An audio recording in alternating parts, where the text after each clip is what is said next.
Hello. Today we would like to demonstrate how you can silence the notifications on an iPhone 14 series device.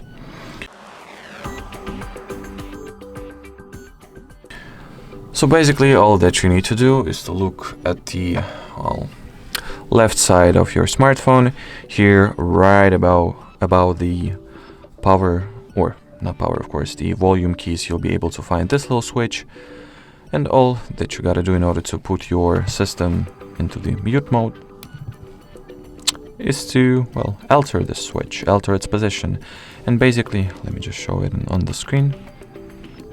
Once you move the switch, it says that your system has successfully entered the silent mode. And you can also tell that you are right now in this, well, silent mode by looking at the switch that we have just adjusted, that we have just switched, if you would, and seeing this little orange color over here, which means that our phone is right now on mute. If you would like to unmute the system, unmute the notifications in particular, just move this switch back, just like so.